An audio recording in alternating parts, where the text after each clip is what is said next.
Então olhem só, a questão da impossibilidade da verdade histórica. O que é isso, né? Como é que a gente pode começar a falar desse tema, que é um tema extenso no seu próprio nome, mas que o vídeo tentarei será curto. Nossa reflexão ela tem que se basear na primeira enunciação desta situação problemática.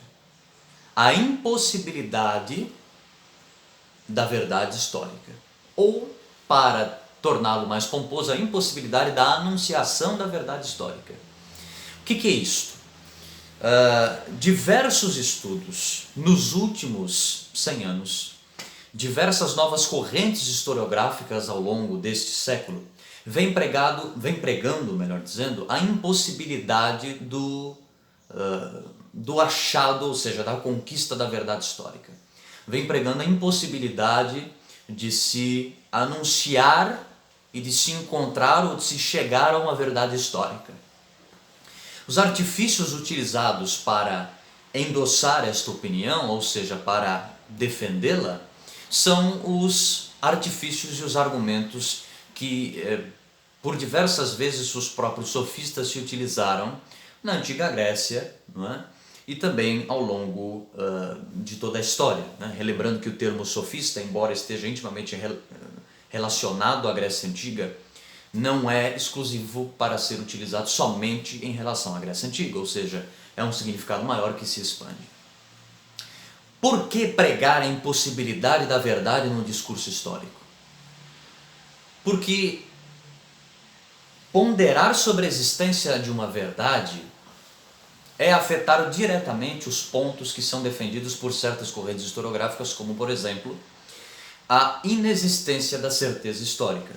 Ou seja, cada agente histórico, no seu período de vida que está aqui encenando e contracenando neste palco histórico, vê o mundo de uma determinada forma, vê os acontecimentos de determinadas maneiras, e por ver esses acontecimentos de determinadas formas, de diferentes maneiras e de diferentes lugares e de diferentes momentos e de diferentes contextos, você chega à conclusão de que não existe uma verdade histórica, simplesmente porque cada indivíduo vê aquele acontecimento de uma certa maneira, e de modo que, se cada um vê de uma certa maneira, ao pregar a existência de uma verdade histórica, você vai estar ferindo a capacidade ou o direito ou a integridade, não é?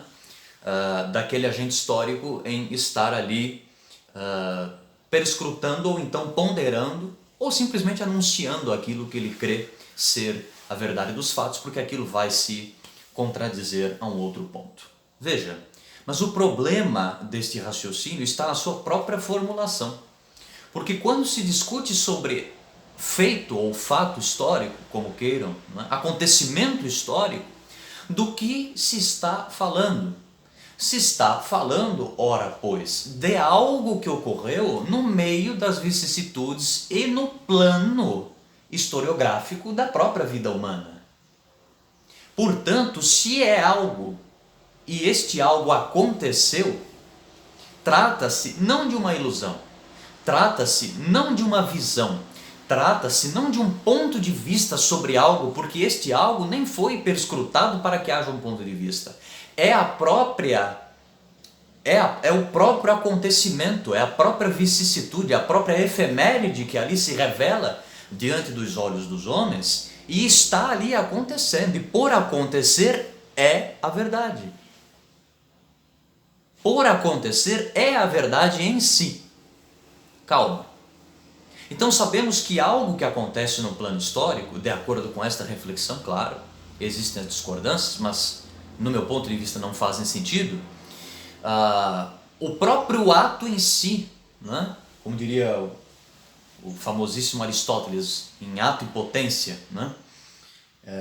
Este ato em si é a própria verdade, que será perscrutada com o passar dos anos. O problema é que o nosso conceito de verdade está muito preso ainda à questão da credibilidade ou à questão de apenas uma visão da verdade.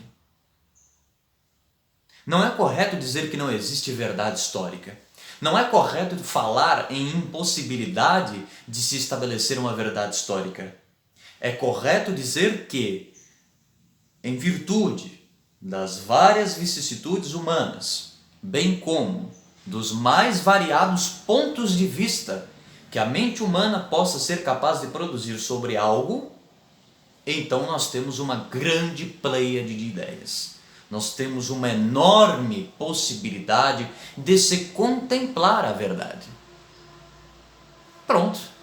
Não se pode falar em impossibilidade de verdade histórica ou impossibilidade de anunciação da verdade no discurso histórico, porque a verdade já está implícita no próprio ato, na própria potência que em si própria já se fez e já aconteceu. Como por exemplo, a invasão de Luís XIV, né, o rei da França, a Holanda, a Guerra Franco-Holandesa. Isto foi um fato, aconteceu.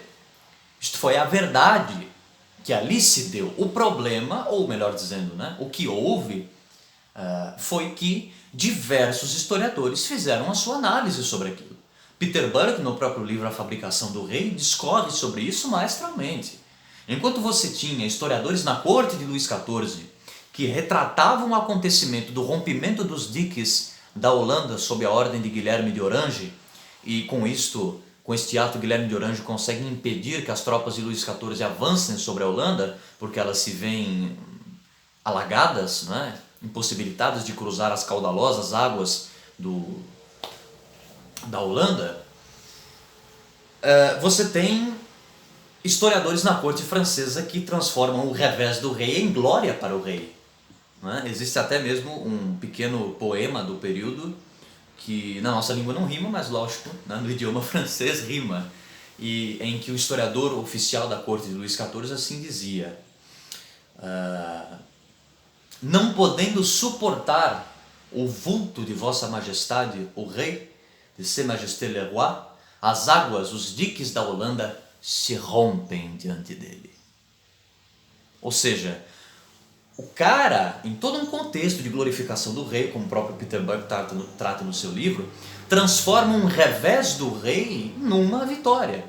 Enquanto você tem os historiadores aliados ali do Stadsholder, da Holanda, trabalhando incansavelmente para que a derrota de Luís XIV, que não foi uma derrota, e nós bem sabemos disso, chegasse aos ouvidos de toda a Europa e que o rei francês fosse humilhado. Então esse é um belo exemplo da pluralidade de possibilidades que nós temos no discurso histórico. Mas esta anunciação aqui feita não significa que a própria verdade não existe.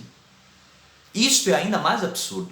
Quando você fala na impossibilidade de se obter a verdade no discurso histórico, você ainda se utiliza de um ferramental, digamos assim, linguístico, que não deixa tão claro as suas opções ou então as suas intenções. Mas falar que não existe a verdade, historicamente, filosoficamente, sociologicamente, politicamente, é um dos maiores erros grotescos e brutais e crassos que podem ser identificados em qualquer tipo de acadêmico. Seja ele num universitário, seja ele num professor. A verdade existe, ela é um fato, ela é o próprio acontecimento em si.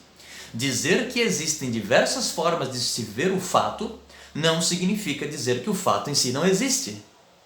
É uma coisa absurda, é até pueril, é juvenil, não é? É algo extremamente pequeno e que não encontra, obviamente, nenhum tipo de lastro na própria contemplação da verdade.